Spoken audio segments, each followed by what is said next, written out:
미사일 무력 건설 3대 원칙을 관철했다고 발표했습니다. 신속히, 정확히, 강력히라는 표현으로 상징이 되는데 모든 미사일에 핵탄두를 탑재할 수 있도록 하겠다. 제일 무섭네요. 일명 이제 대량 동시 기습 공격할 수 있는 그런 체계로 발전되고 있다. 북한에서 가지고 있는 ICBM이 워싱턴, 미국까지 날아가서 본토를 때릴 수 있다. 북한 자체적으로도 자랑할 만한데 진짜 나갈지 안 나갈지 모르니까.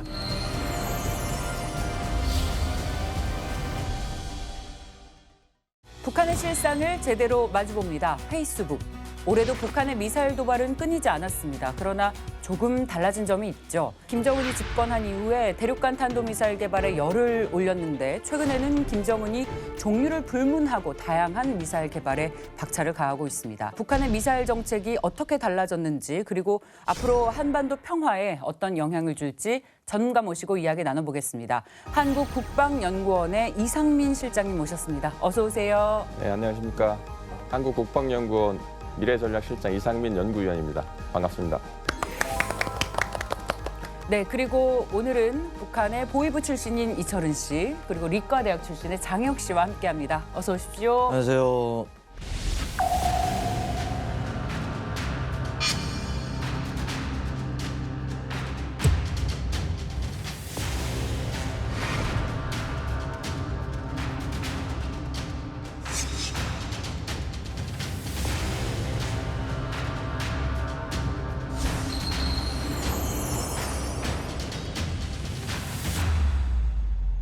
자, 2024년 4월 북한이 미사일 무력 건설 3대 원칙을 관철했다고 발표했습니다. 박사님, 이 3대 원칙이 어떤 건가요? 네, 쉽게 말해서 신속히, 정확히, 강력히라는 표현으로 상징이 되는데 2024년 4월 2일에 북한이 극초음속 탄도미사일 화성 16 나형을 시험 발사를 했습니다. 그때 김정은이 현지 지도를 하면서 발표한 내용입니다. 그래서 현재 북한이 어떤 방향을 가지고 미사일을 개발을 하고 있는지 그 목표를 알 수 있는 기준이 될 수 있다라고 생각을 하고요. 첫 번째 신속히의 의미는 말 그대로 발사 시간을 줄일 수 있다는 거거든요. 그전에는 액체 추진 방식 들어보셨을 거예요. 스커드 미사일, 노동 미사일 이런 것들은 안에 이제 액체 연료와 액체 산화제를 이용했다고 하면 그걸 다 고체로 해서 미사일 안에다가 넣어놓기 때문에 버튼만 누르면 날아갈 수 있는 굉장히 신속하게 발사할 수 있다는 그런 의미를 갖고 있습니다. 그렇기 때문에 신속성, 은밀성을 높일 수 있는 장점이 있다고 볼 수 있겠죠. 근데 작년에 북한이 ICBM에 고체 연료 장착했다면 김정은이가 딸 와이프 영상 다 불러다 놓고 홍보했었잖아요. 이거 실제로 고체 연료 장착한 게 맞나요? 예, 맞습니다. 2017년도만 하더라도 최초의 ICBM이라고 북한이 자랑했던 화성 15형, 그다음에 17형까지는 액체 추진 방식이었단 말이에요. 근데 그 이후에 화성 18형과 최근에 발사했던 화성 19형은 고체 추진 방식으로다가 다 바뀌었습니다. 바뀌었군요. 더 나아가서 북한은 모든 미사일에 대해서 고체 연료화, 고체 추진체를 적용하려고 하고 있습니다. 그리고 미사일 3대 원칙을 공개했던 날에 신형 극초음속 화성 16 나형이라는 것을 공개를 했지 않습니까? 그때 고체 연료를 장착해서 시험 발사를 성공했다라고 선전하기도 했습니다.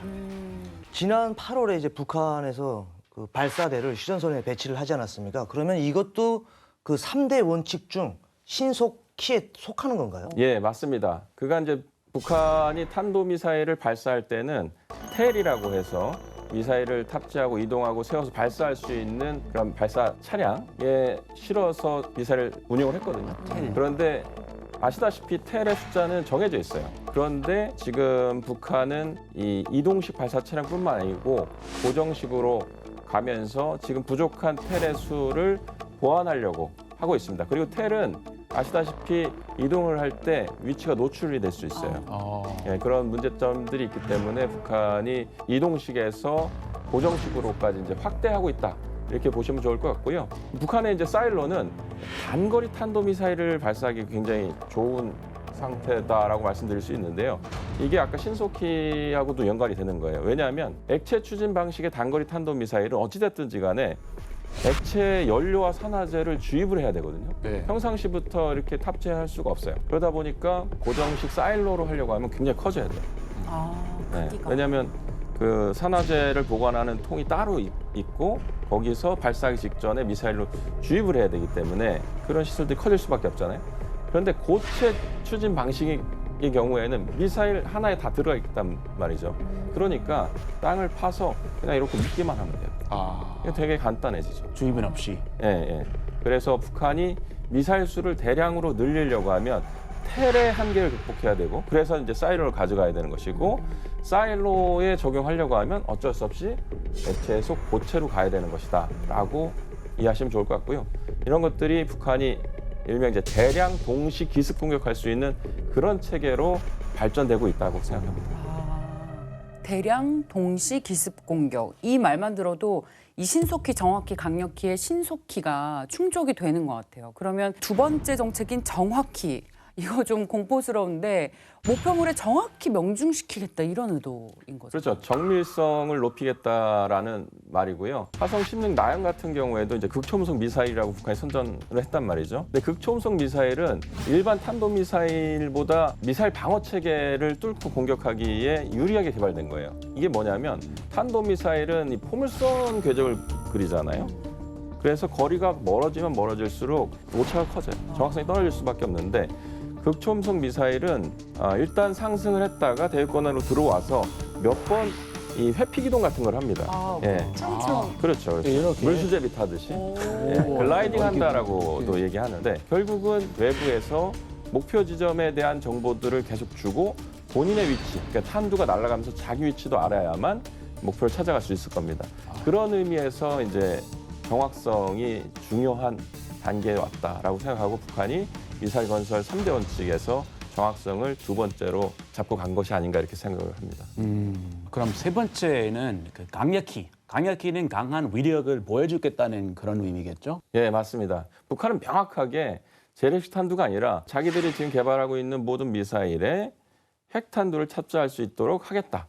고위력화시키겠다라는 의미로 받아들이시는 게 맞다고 저는 생각을 합니다. 그러니까 모든 무기에 핵무기화를 하겠다라는 맞습니다. 의지. 네.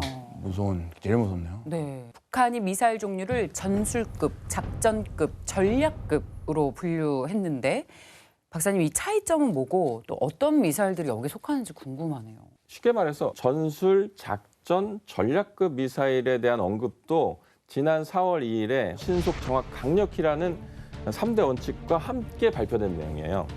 그래서 우리가 지금까지 북한이 개발했던 미사일들을 이렇게 쭉 보면 전술급은 사거리가 짧다.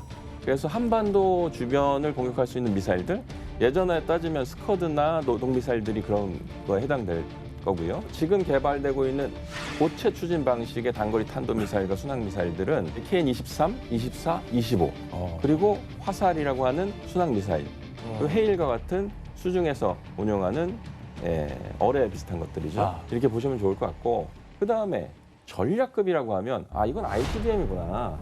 미 본토를 공격할 수 있는 그런 사거리가 긴 미사일들 또는 아직 개발 중에 있지만 SLBM처럼 잠수함에 탑재를 해서 근처에 가서 이렇게 쏠 수 있는 그런 미 본토를 공격할 수 있는 미사일들이 전략급이구나라고 다들 이해를 했었는데 그 중간에 작전급이라는 것이 나왔어요. 작전급. 네, 화성 16 나형을 공개하면서 이 작전급이라는 미사일을 처음으로 북한이 언급했단 말이죠. 그 미사일이 작전급 미사일이에요? 그렇죠. 이걸 좀 더 체계적으로 설명을 드리면 아까 사거리 측면에서 전술급은 한반도 일대 정도가 될 거예요. 사거리 한 1000에서 2000km 정도. 그리고 작전급은 그보다 좀 긴 사거리에서 ICBM이 도달하는 ICBM 보통 사거리를 5,500km 이상을 보거든요. 근데 그 사이 정도를 공격할 수 있는 미사일들. 화성 16 나형이 그 정도예요. 중거리급 미사일. 그리고 그보다 훨씬 긴 5,500km 이상의 미사일들을 우리는 전략급이라고 추정을 할 수 있을 것이라고 생각하고요. 그러면 아까 전술급은 한반도나 한반도 주변 해역이라고 했을 때 목표가 그럼 작전급은 그 중간 해역에 뭐가 있죠? 일본과 미국 사이에. 네. 괌? 그렇죠. 괌. 사이판?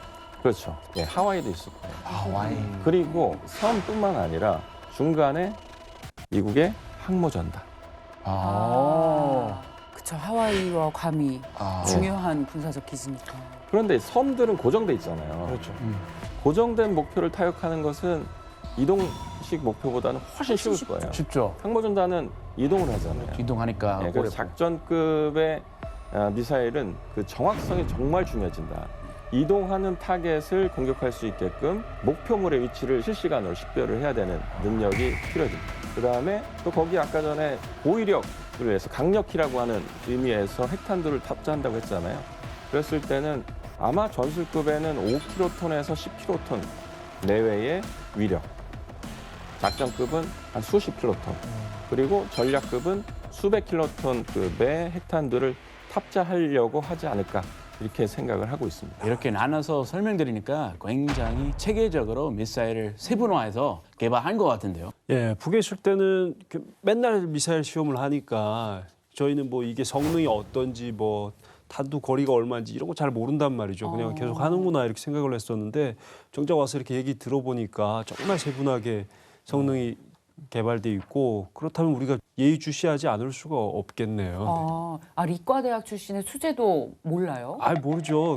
일단 세계적인 트렌드를 알려주고 우리가 2단계에 왔다 이렇게 설명을 해주면 여기가 남은 거구나 이렇게 알 텐데 맨날 자기네가 제일 잘한다고 하면서 끝도 없이 개발을 하니까 어디로 가는지 모르는 거죠, 주민들 입장에서는. 이런 건 북한 자체적으로도 자랑할 만한데 왜 주민들한테 이런 거 설명 안 해주는지 모르겠네요. 진짜 나갈지 안 나갈지 모르니까. 날아갈지 안 나갈지. 기밀 설명하면 안 되죠. 북한은 하지만 아주 강력한 대북 제재 때문에 미사일 개발에도 상당히 어려움 많이 겪고 있을 거예요. 그럼에도 불구하고 이렇게 다양한 미사일을 개발할 수 있었던 이유, 우리가 늘 궁금하지만 풀리지 않는 궁금증입니다. 아시다시피 2017년에 북한이 화성 15형을 발사했어요. 그러면서 핵무력 완성 선언을 했었는데 당시에 유엔 안보리에서 대북 제재 결의안을 이제 발의했습니다. 그래서 북한의 핵 개발과 더불어서 탄도 미사일 그리고 그 기술을 이용한 모든 비행체 발사를 금지한다라는 내용이 거기엔 담겨져 있습니다. 당시 위협이 됐던 이제 ICBM 개발을 금지한다는 내용이 포함된 건 당연한 거였는데 당시에는 이제 그 순항 미사일에 대한 내용들은 포함이 안 돼 있었던 것이죠. 북한이 개발하는 모든 미사일이 다 위협적이잖아요. 거기서 왜 순항 미사일 그거 왜 제재 대상이 아니었어요? 그 전에는 사거리가 짧고 또 탑재할 수 있는 페이로드라고 하는데 페이로드. 탑재량이 크지 않았기 때문에 핵탄두를 탑재할 수 없을 것이다라고 생각을 했단 말이에요. 그래서 순항 미사일은 빼고 탄도 미사일만 대북 제재 결의안에 포함을 시켰던 건데 이제는 북한이 스스로 화살이라고 하는 순항 미사일들을 공개를 했고 거기에는 화산 31형. 이 화산 31형은 크기가 크지 않아요. 네. 위력은 상대적으로 작지만 그래도 한반도에서 사용했을 때는 굉장히 위력적이겠죠. 그렇기 때문에 앞으로 북한이 이런 것들을 개발을 하고 불법적인 개발입니다. 핵탄두를 거기에 탑재할 수 있는 순항 미사일을 개발하는 것은 불법적인 개발이고 그거에 대해서도 유엔 안보리에서는 포함해서 논의를 해야 된다라는 생각이 거죠. 그 2019년 미북 정상회담 때 비핵화가 이제 결렬되지 않았나요? 그때 김정은이 얼마나 화났을까 저는 그렇게 보거든요. 그때 그 이후부터 또 눈치 보지 않고 핵탄두 개발에 매진하지 않았느냐. 맞아요. 예, 그래서 그런지 2020년 이후부터 중단거리 미사일 도발도 엄청 늘었더라고요. 그래서 제가 한국에 오자마자 막 도발의 도수를 높이니까 저기 위에 있을 때는 그렇게 그 실험한 한 발 한 발 미사일이 그 주변 사람들한테 얼마나 민폐인 줄 몰랐어요. 근데 정작 와서 보니까 한 발씩 쏠 때마다 옆에 사람들 상당히 불안하게 만드는 거더라고요. 그래서 제가 막 미안하고 죄송한 마음을 금할 길 없었습니다. 아이고 사과 안 하셔도 되는데. 어이. 맞아요. 안에 있을 때랑 바깥에서 보는 거랑 또 많이 달라요. 맞아요. 네. 개구리도 그래요. 우물 안에 있을 때 바깥에서 시각이 달라지더라고요. 개구리라는 말씀이세요, 제가? 제가 저 말이에요. 미제 개구리였다가 이제 한미 개구리 되니까 조금 더 시각이 조금 더 넓어졌어요. 한미 개구리. 네. 네, 좋습니다. 근데 순항 미사일도 그냥 두면 안 될 것 같아요, 실장님. 이거 제재가 어떻게 안 되나요? 순항 미사일을 제재하겠다라는 논의가 전혀 없었던 것은 아니고 북한이 순항 미사일 개발을 이제 가속화하니까 그것까지 포함을 해서 대북 제재를 해야겠다라는 논의가 있었습니다. 2022년도하고 23년도에 있었는데 아시다시피 러시아하고 중국의 반대로 인해서 이제 채택은 되지 않았고 있고요. 하지만 이제 최근에 기술 발전 속도라든지 이런 것들을 봤을 때는 미사일 종류를 탄도미사일로 이렇게 한정할 게 아니고 순항미사일과 탄도미사일 포함해서 규제를 강화할 필요가 있다고 생각합니다. 자, 이렇게 강력한 대북 제재 상황에 어떻게 미사일을 개발할 수 있었을까 봤더니 역시나 북한의 해킹 조직 역할이 컸습니다. 저희도 여러 차례 다룬 바 있죠. 페이스북에서. 그 UN 보고서에 따르면요. 북한은 최근에 6년간 무려 4조 원이 넘는 금액을 이 해킹으로 탈취를 했습니다.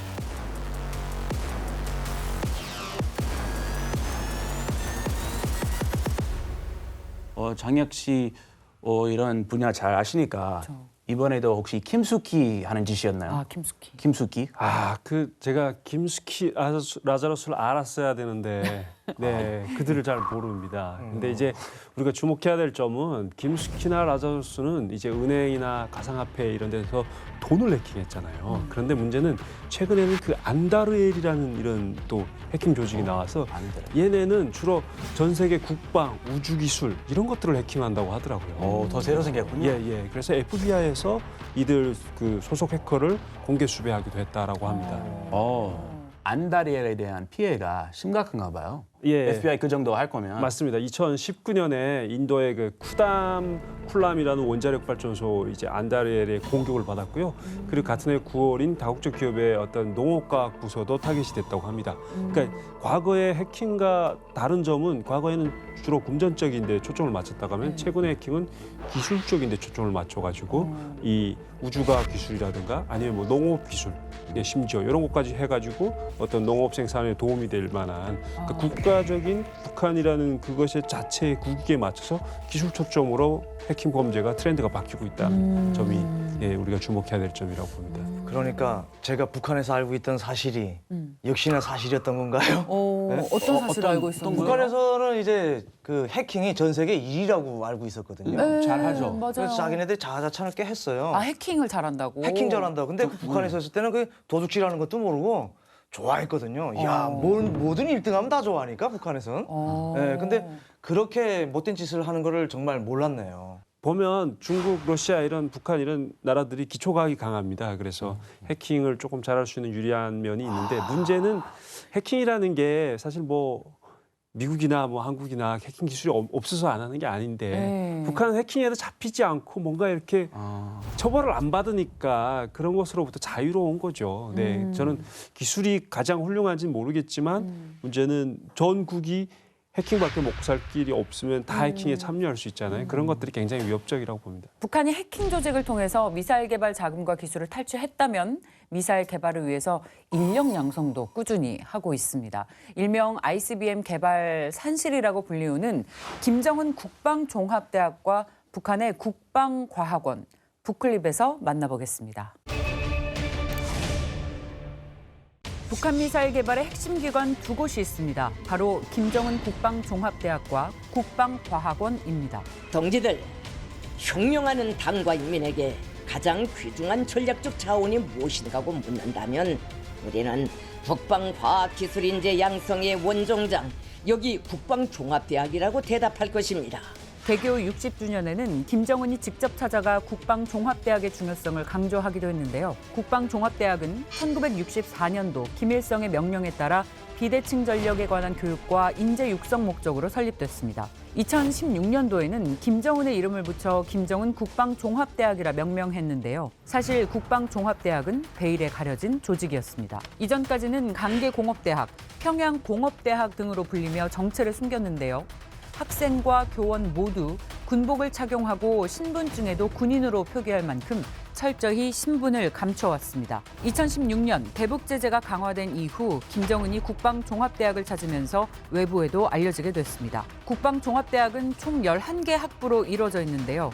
장갑, 어뢰, 총과 같은 재래식 무기를 만드는 상용 무기 학부를 제외하고 나머지 학부는 모두 미사일과 연관이 깊습니다. 핵미사일 개발자 양성소인 만큼 인재 선발에도 진심인데요. 전국 각지의 영재학교 1등부터 10등에게만 입학시험 자격이 주어집니다. 북한 대학 입시 중 가장 먼저 진행되기 때문에 최고의 학생들을 선점한다고 볼 수 있습니다. 김정은이 자신의 이름을 내건 만큼 전폭적인 지원을 하는데요. 북한에서는 보기 드물게 24시간 전력 사용이 가능한 기관이라고 합니다. 첨단 교육 설비와 교육 기자재들, 정보화 수단들을 갖추어 주어 현대화 수준에서 다른 대학들이 국방종합대학과 감히 견주지 못하게 하여야 합니다. 김정은은 재학생들을 위한 살림집 지원과 최신식 교육 설비를 약속하기도 했습니다. 대학 졸업 후에는 상위의 계급을 받고 군에 입대하거나 국방과학원, 군수공장 등에 배치됩니다. 김정은 국방종합대학에서 불과 3km 정도 떨어진 곳에 북한 전력무기의 또 다른 전투기지가 있는데요. 바로 국방과학원입니다. 김정은 국방종합대학이 ICBM의 산실이라면 국방과학원은 북한 전략무기의 메카라고 볼 수 있습니다. 동무들은 배가의 노력을 다하여 당 중앙이 제시한 국방발전 5개년 전략 목표를 기어이 점령해야 합니다. 이번 정찰 위성 발사가 목표했던 결실은 달성하지 못하였지만 동무들, 우리는 실패의 겁을 먹고 위축될 것이 아니라 더 크게 분발하게 될 것입니다. 실패에는 늘 숙청과 불효령을 일삼던 김정은이 국방과학원의 실패에는 오히려 응원하는 자세를 보여주기도 했는데요. 그만큼 국방과학원은 대체 불가능한 입지를 가지고 있습니다. 1964년 처음 설립된 이후 몇 차례 이름과 소속이 바뀌기도 했지만 그 본질은 변하지 않았는데요. 동무들, 당 중앙은 동무들을 믿고 동무들은 당 중앙만을 믿고 따르는 그 불가항력적인 믿음의 힘, 일심단결의 힘으로 최대의 애국인 국방력 강화에서 더 높은 고지를 향해 돌격해 나갑시다. 김 씨 일가의 지속적인 신뢰와 지원 아래 각종 무기 개발 기술을 적극적으로 도입하고 응용해 전략무기 생산에 박차를 가했습니다. 노동 1호, 대포동 1호 등 초기 미사일부터 최신 극초음속 미사일과 ICBM까지 모두 국방과학원의 실험작입니다. 김정은 국방종합대학 이외에도 여러 대학 출신의 엘리트들이 국방과학원에 대거 소속해 있는데요. 북한 내에 날고 기는 이공계 전문가들이 총집결해 첨단 무기 개발에 매달리는 셈입니다. 그러다 보니 국방과학원 주요 인사들은 대북 제재의 대상이기도 한데요. 전임 원장이자 현 미사일 총국장인 장창하를 비롯해 다수의 연구원이 제재 대상에 오르기도 했습니다. 북한 주민들은 뒤로 한 채 핵미사일 개발에만 몰두하는 김정은. 언젠가 민심 이반이라는 핵폭탄을 마주하게 될지도 모릅니다. 김정은의 미사일 양성소라고 불리우는 김정은 국방종합대학과 한국의 국방과학연구소 격인 북한의 국방과학원에 대해서 알아봤습니다.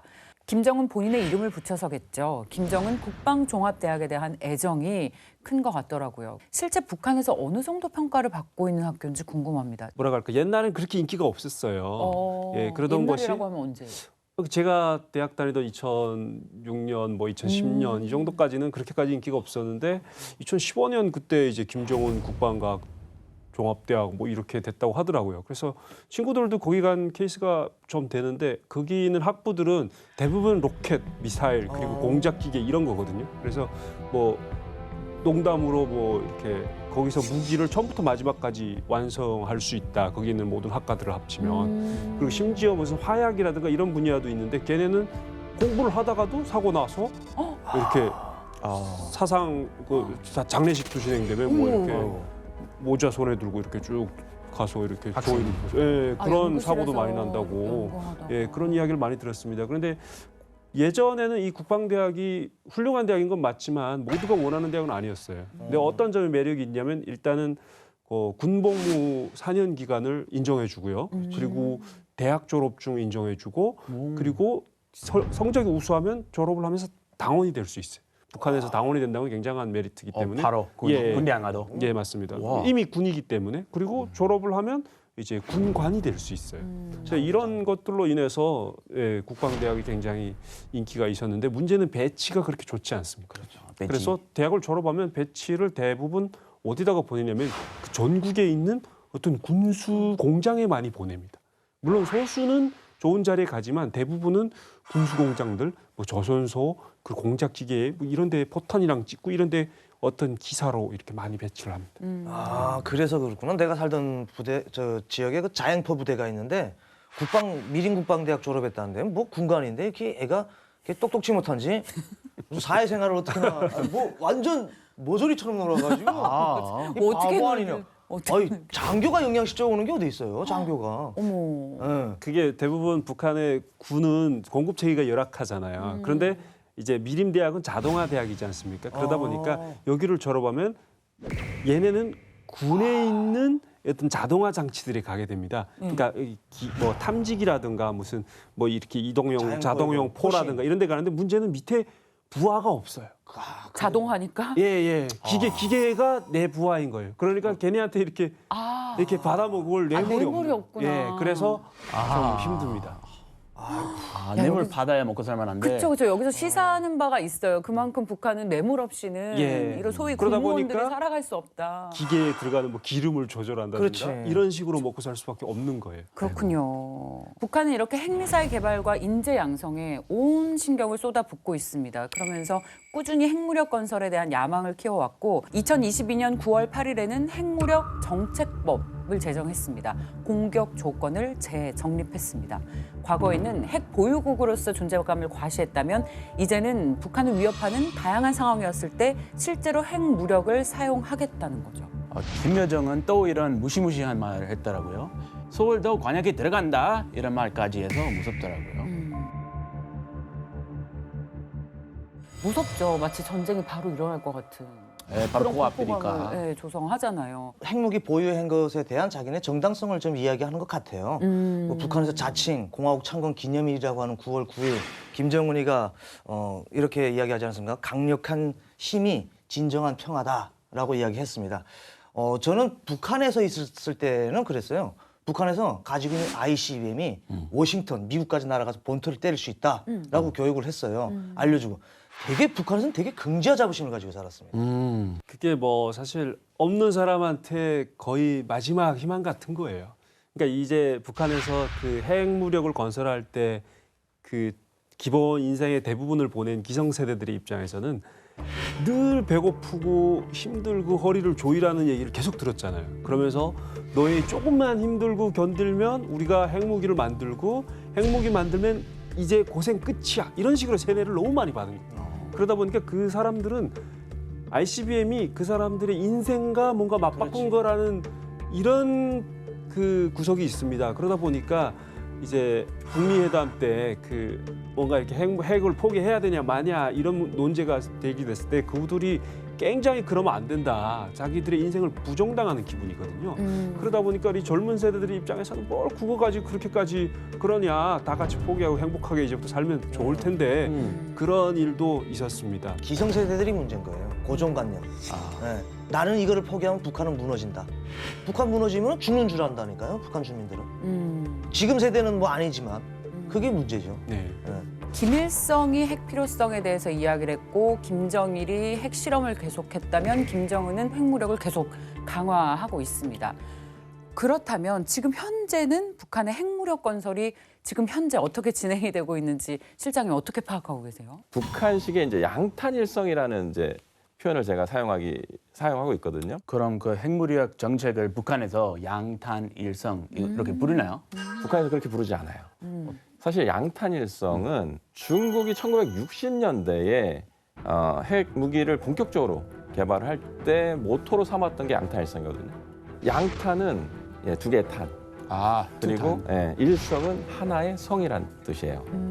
북한은 처음부터 아마도 전략 핵탄두와 전술 핵탄두를 하나의 이제 탄으로 잡고 탄도미사일, 인공위성이 아니라 군사정찰 위성 이렇게 가져가지 않을까 생각이 들고요. 이걸 가지고 설명하면 북한이 지금 하고 있는 모든 핵과 미사일 개발, 군사정찰 위성 시도까지도 이해하기가 좀 더 쉬워집니다. 북한이 어떻게 핵무기를 사용할 건지 그 전략 파악이 그러면 가능하다 이렇게 해석해도 되는 건가요?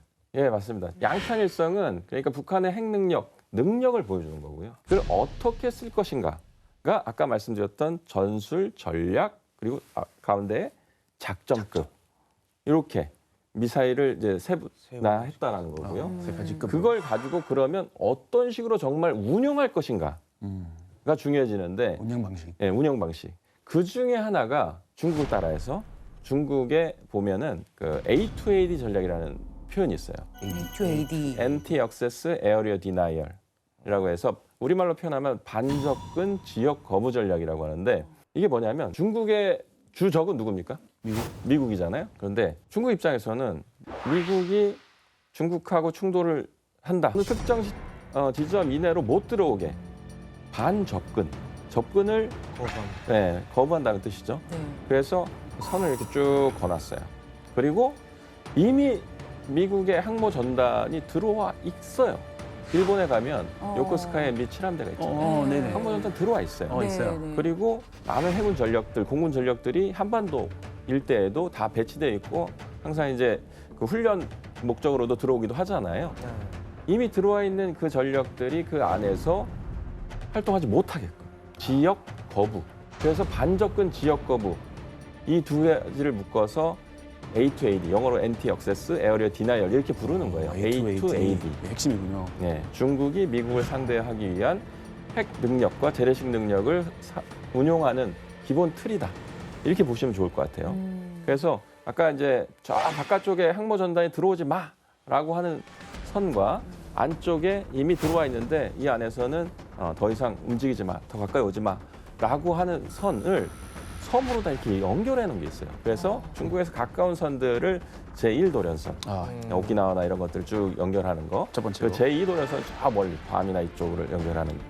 이렇게 가상의 선들을 설정을 해놓고 거기에 맞춰서 그 아까 말씀드렸던 A2AD 전략을 구사하려고 중국도 마찬가지로 양탄일성에 의해서 핵 능력을 쭉 발전시켜 왔다라고 보시면 돼요.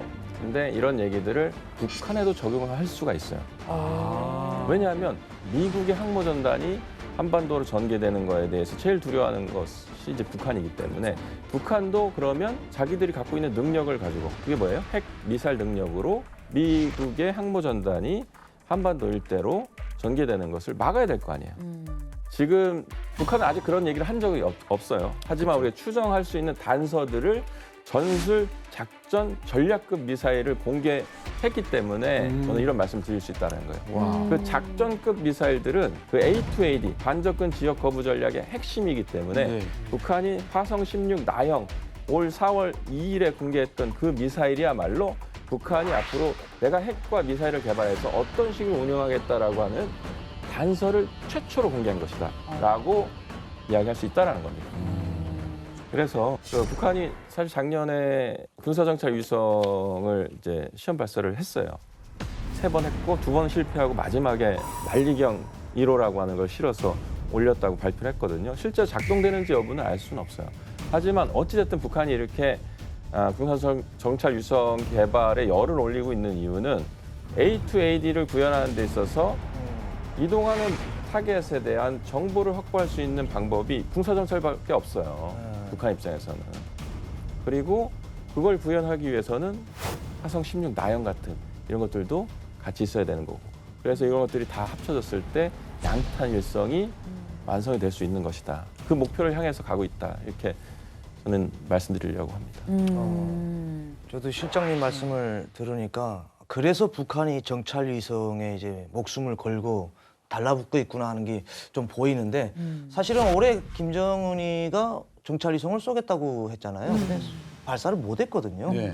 근데 포기를 하지 않겠네요, 제가 보니까. 그렇죠. 끝까지 그냥 정찰 위성을 밀고 나갈 것 같습니다. 네, 맞아요. 북한의 핵무기 사용 전략을 이해하기 위해서는 북한이 공개했던 전술핵 화산 31에 대해서 짚고 넘어갔으면 좋겠어요, 실장님. 작년이죠. 2023년에 북한이 공개한 전술 핵탄두 화산 31형 이걸 가지고 규격화, 표준화, 모듈화해서 저위력의 핵탄두를 여러 개의 탄도, 순항, 핵어뢰 같은 것에 탑재를 하겠다라고 발표를 한 거예요.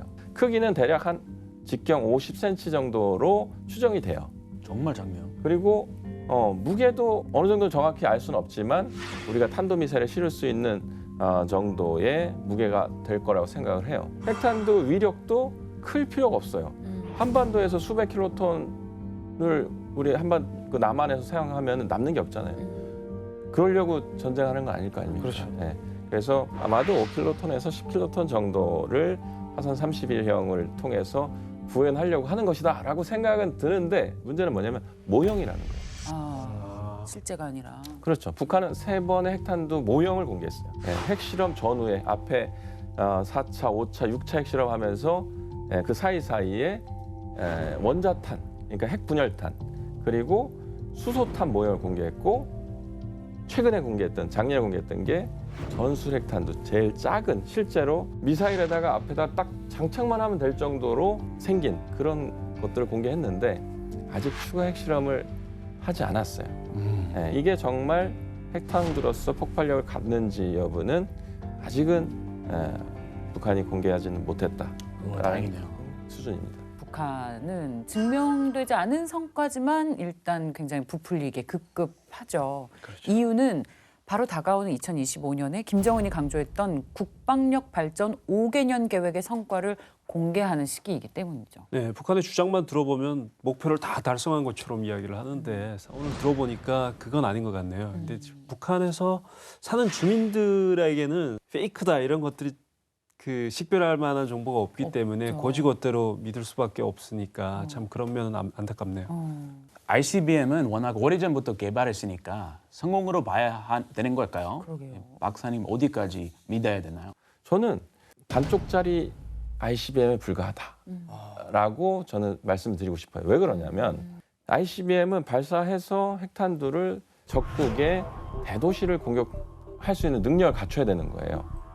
그래서 많은 인원들을 국민들을 살상할 수 있는 그 공포심을 줄 수 있어야만 그 ICBM을 가지고 상호간에 억제가 되는 거예요. 억제 효과 나오죠. 그렇죠. 그거 하면. 억제 효과가 나옵니다. 그러려면 대도시를 공격하려고 하면 지상에서 터져야 될 거 아니에요.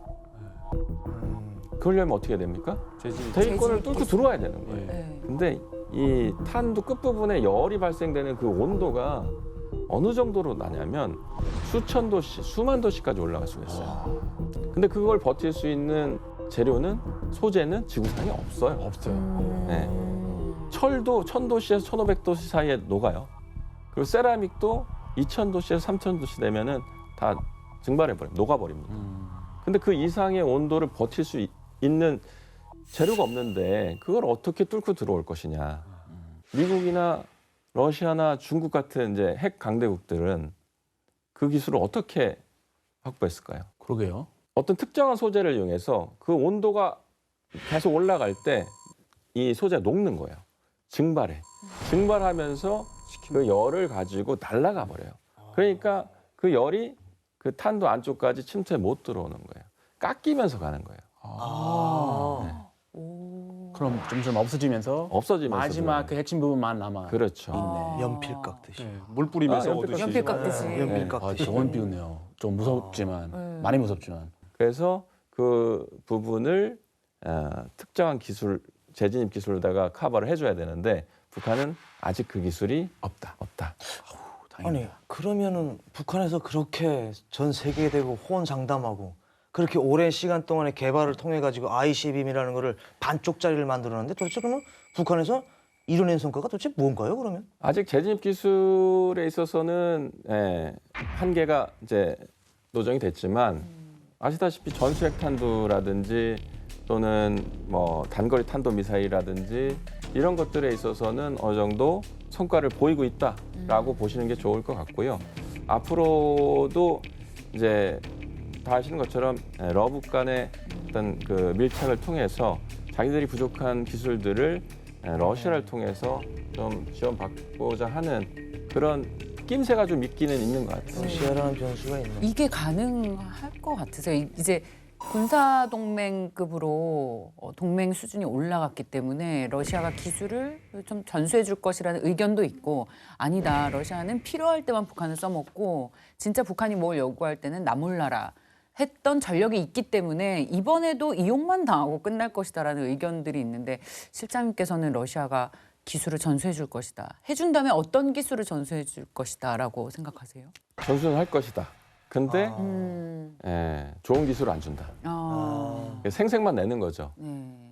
북한이 지금 당장 필요한 것이 양탄 일성 중에 그 핵탄두 관련된 거, 탄도미사일 관련된 거 어느 정도 이제 확보하고 있다라고 이야기할 수 있을 것 같고요. 재진입은 물론 다른 얘기예요. 그리고 군사정찰 위성이 남아 있잖아요. 그렇죠. 이 군사정찰 위성과 관련돼서는 러시아가 어느 정도 지원해 줄 수 있을 것 같아요. 예를 들어서 정찰 위성이라고 하는 거는 지상이나 해상에 있는 어떤 특정 지역을 이렇게 관찰하는 거잖아요. 가지고 관찰하는 거예요. 네. 광학 렌즈. 카메라는 수준이 좋은 것과 나쁜 것 다양하게 있어요. 아, 품질이다. 예, 점점 이제 정찰 위성 기술들이 좋아진다는 얘기는 카메라 기술이 좋아진다는 거죠. 그래서 해상도가 좋기 때문에 맞아요. 지상에 있는 뭐 명찰까지도 그렇죠. 이게 식별할 수 있는 수준까지 간다고 하잖아요. 우와. 근데 러시아가 정찰 위성의 구버전 정도의 기술을 어느 정도 지원해 주는 거는 가능하다. 그 정도는 가능하다라는 거 하나 하고, 그다음에 그 위성으로 찍은 영상들을 또 분석하는 능력들, 이런 것들, 또는 위성을 관제하거나 운영하는 데 있어서의 노하우, 이 정도는 러시아가 제공할 수 있지만 정말 첨단의 기술은 주지 않는다. 특히 재진입 기술은 절대 안 준다라는 게 제 생각이에요.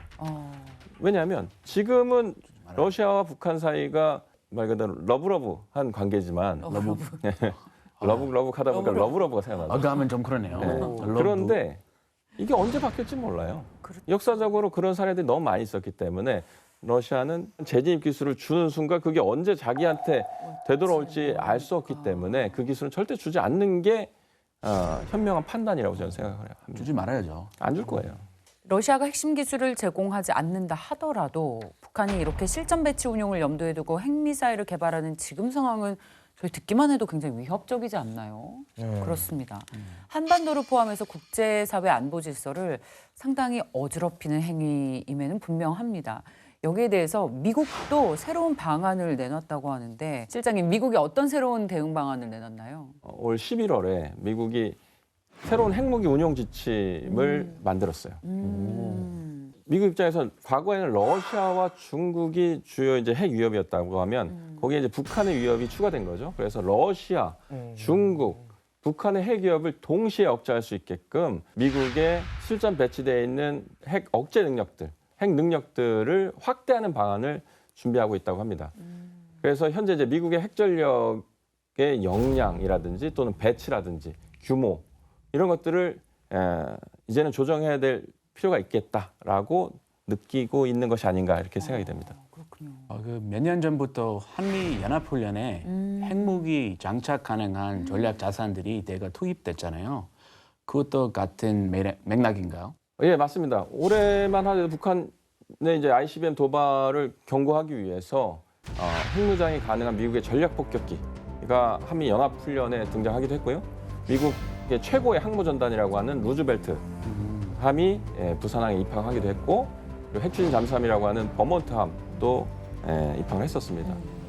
이렇게 이제 매년 이런 상황들이 반복되고 잦아지고 있는데요. 이처럼 이제 연합훈련과 같은 계기를 통해서 미국의 전략 자산들이 이제 한반도에 자주 오는 것이 실현이 된다고 하면 이건 마치 이제 상시 배치하는 그런 것과 유사한 효과를 낼 수도 있겠다라고 볼 수도 있을 것 같습니다. 북한에서 상당히 위협적으로 느낄 수 있겠죠. 그렇죠. 예. 최근 북한의 위협에 대응하기 위해서 우리의 미사일 방어 체계에도 변화가 생겼다면서요. 예, 맞습니다. 우리 뭐 다 아시겠지만 한국형 삼축 체계는 킬체인 KAMD, KEMPR라고 해서 북한의 핵 위협을 거부하고 또는 혹시 사용하더라도 우리가 막대한 보복 능력을 독자적으로 갖추겠다라고 하는 억제 대응 능력입니다. 그런데 그 중에서 이제 KAMD, 우리 캠드라고 줄여서도 얘기하는데 한국형 미사일 방어 체계는 이 저층부터 높은 고고도까지 다층적으로 방어하는 개념을 우리가 수립하고 추진을 하고 있어요. 쉽게 말해서 저 높은 곳에서 이제 미사일이 날라오면 탄도미사일 얘기입니다. 탄도미사일이 탄도를 그리면서 내려올 때 지구 대기권을 재진입해서 들어올 거 아니에요? 네. 그럼 그 어간에서 한 번 요격을 하고 실패할 수 있어요. 그러면 중간에서 한 번 더 하고 그리고 또 한 번 더 할 수 있다고 하면 요격률이 상승할 거예요. 그럼 그런 능력을 우리가 얼마만큼 갖추고 있느냐. 이 저층부는 우리 패트리어트라고 하는 팩3하고 우리가 자체 개발한 천궁 시리즈로다가 커버를 해요. 그런데 그것보다 높은 고도에 있어서는 현재로서는 미국이 배치한 사드가 그 역할을 해주고 있습니다. 근데 그 사드와 그 팩3와 우리 천궁 체계 그 중간 지점이 사실 LSAM이라고 해서 그걸 11월에 처음으로 우리가 성공을 시켰어요. 우리 순수 국내 기술로 개발했다라고 알려져 있고요. 이걸 가지고 중고도와 상층에서 상층 고도에서 요격을 할 수 있기 때문에 만약에 한번 우리가 사드에서 실패하더라도 LSM으로 한 번 더 할 수도 있고 그리고 MSM이라고 하는 우리의 천궁 그리고 패트리어트 보다가 여러 번 다층적으로 KMD 체계들을 보강해 나갈 수 있다라는 측면에서 큰 의미가 있다고 생각을 합니다. 과거에는 존재감 과시용으로 핵무기 개발을 해왔던 북한. 이제 실전을 염두에 둔 미사일 정책이 등장한 만큼 우리도 긴장감을 늦추지 말아야 할 것 같습니다. 북한의 실상을 마주보는 시간 페이스북은 여기까지입니다. 다음 주 새로운 이야기로 돌아오겠습니다. 고맙습니다.